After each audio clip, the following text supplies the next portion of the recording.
Hi friends, welcome to Sikdar's academy. Sikdar's একাডেমিতে সবাইকে স্বাগত। এই ভিডিওতে আমরা এসএসসি নবম দশম শিক্ষক নিয়োগের যে গুরুত্বপূর্ণ আপডেট সেটা নিয়ে আলোচনা করব। যে ভেরিফিকেশানটা কখন শুরু হচ্ছে। আপনারা জানেন যে রেজাল্ট ইতিমধ্যে বেরিয়ে গেছে, কিন্তু ভেরিফিকেশান এখনও শুরু হয়নি।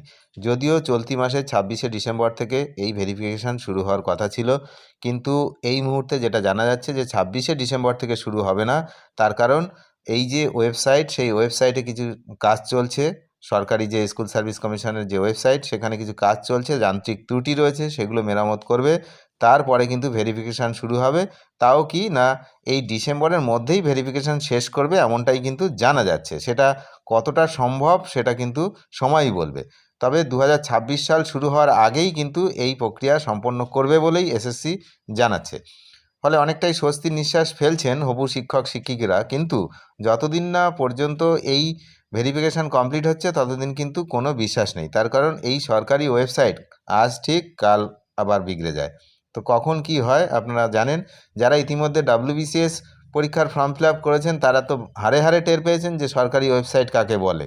তো যাই হোক, সে বিষয়ে আমি আর আসছি না। তো যারা চাকরিহারা যোগ্য শিক্ষকদের জন্য সুপ্রিম কোর্টের যে স্বস্তির বার্তা দিয়েছে, আপনারা জানেন যে 8 মাস বাড়ানো হয়েছে।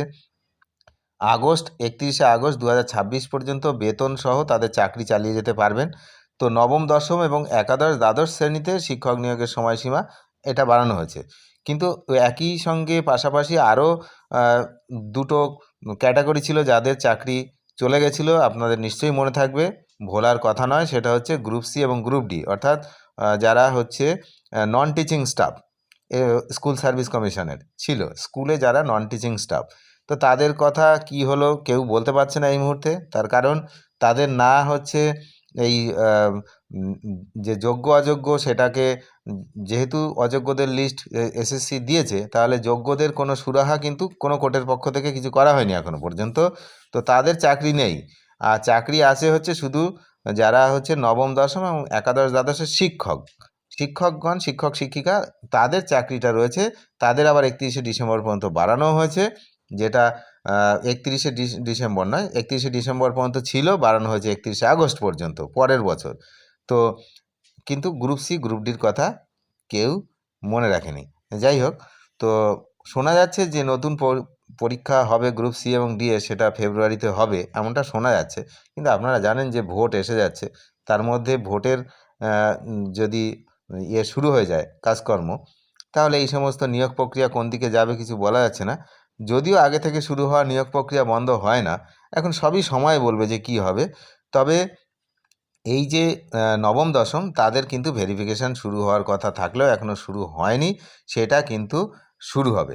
তো ইতিমধ্যে একাদশ দ্বাদশ শ্রেণীর মেধা তালিকা জানুয়ারিতে প্রকাশ হতে পারে। তবে সুপ্রিম কোর্টের পূর্ববর্তী আদেশ অনুসারে চাকরি হারানো যোগ্য শিক্ষকদের চাকরির মেয়াদ যে 31শে ডিসেম্বর শেষ হওয়ার কথা ছিল।